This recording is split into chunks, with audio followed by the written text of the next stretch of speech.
No, I don't read from a script. I have notes that I prepared on my laptop, and no, I'm not getting paid by anyone or by any organization, unless you have a monthly or yearly subscription to my Substack, The Political Autistic, which you can subscribe to by clicking the subscribe button. That would be much appreciated.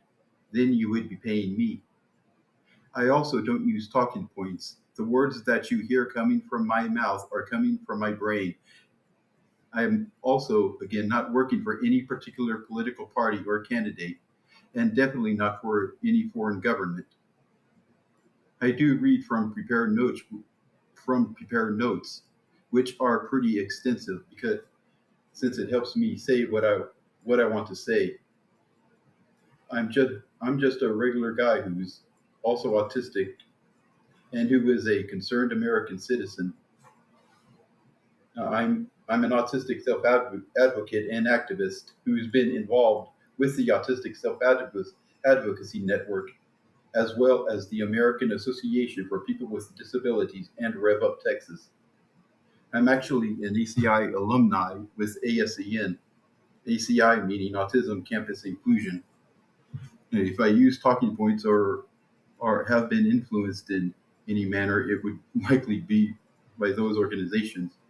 And if I've been radicalized online, it would it was through wrongplanet.net. I would also like to add that yes, I know how to read. I have an Associate of Arts degree from El Paso Community College, with my area of concentration being history and government. I also would be two semesters away from getting my bachelor's in political science. Again, I'm just a regular dude who has a podcast. Nothing out of the ordinary is going on here. If if you're shocked at the sight of an autistic person doing a podcast, I'm not the first, and I won't be the last either. Brian Hansen is probably the most prominent name right now of an autistic podcaster, author, or influencer. I actually would recommend his podcast, which is called the Brant and Sherry Oddcast, which you can download and listen to on iHeart or Spotify. Yeah, he's pretty funny at times. You can also get my podcast on Spotify. On Spotify, the clips that some of you are commenting on and reacting to on Facebook are just that, clips of my podcast.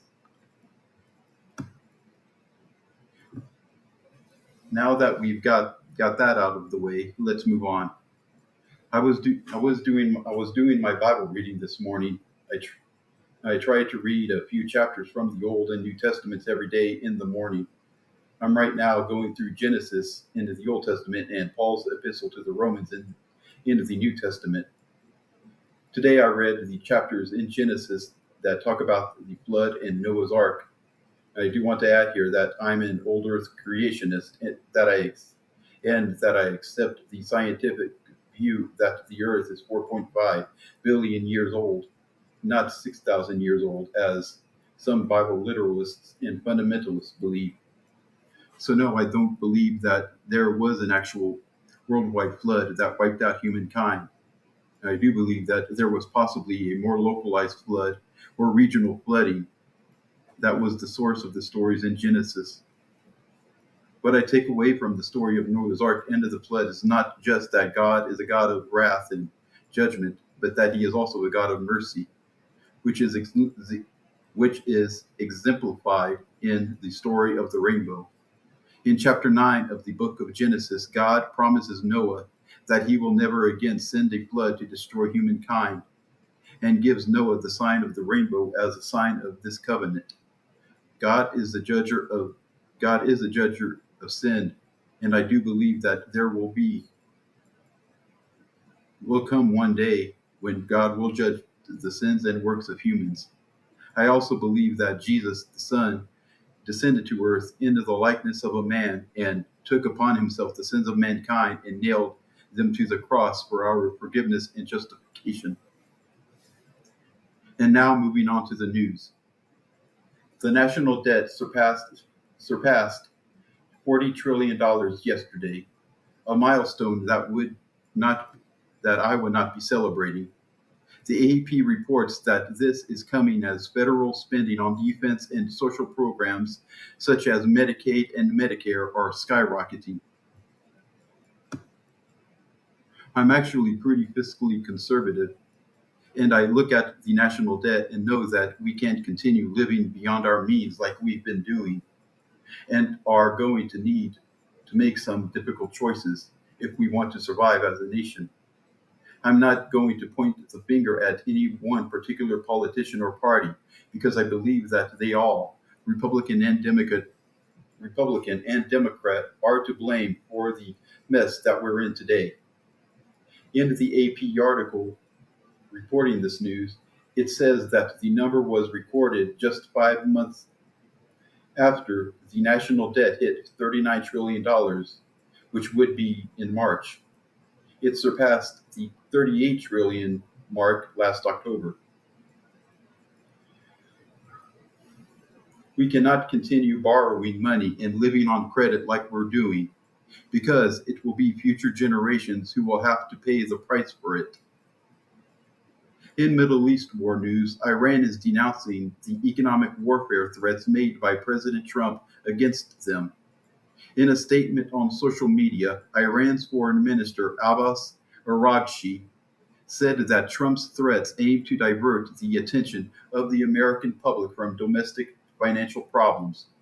Interesting that he went there. Araghchi added that the U.S. economic terrorism threatens the global economy and the national sovereignty of countries around the world. Hours before, President Trump posted on Truth Social threatening crushing economic measures and promising economic warfare and isolation on an unprecedented scale. As usual, Trump gave little to no detail about what this economic warfare would look like. The United Kingdom and other nations issued a strong rebuke against Israel for a planned settlement construction project in the West Bank near Jerusalem that would effectively cut the Israeli occupied West Bank in two. The Associated Press is reporting that Israel's Ministry of Construction and Housing issued a tender for building several compounds with over 1,200 homes in total in an open tract of land east of Jerusalem.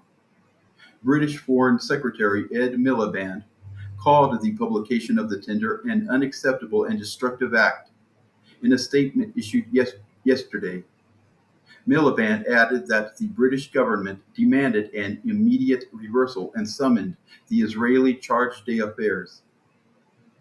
Egypt and Jordan is also condemning the Israeli move, with Egypt saying that it would isolate East Jerusalem from its Palestinian surroundings. Israeli Foreign Minister Gideon Sa'ar responded to the international rebuke, defending the historic right of the Jewish people to reestablish their national home in the land of Israel, including in the area in question.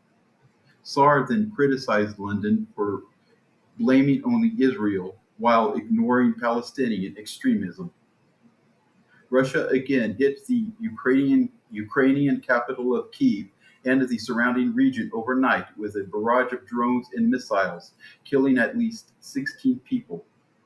This is just the latest in a series of intensified ballistic missile attacks against Kyiv, which has become a regular occurrence over the summer and is causing Ukrainian President Zelensky to plead with other countries to send Ukraine more Patriot missile interceptors for air defense. At the same time, Ukraine has pivoted the war onto Russian soil via long-range drone and missile strikes on Russian oil facilities, which has resulted in fuel shortages across Russia. Ukraine's Russia offensive has also unsettled the Russian public by hitting warehouses of wild berries, which is Russia's largest online retailer. Hope that everyone has an awesome day. Stay safe out there.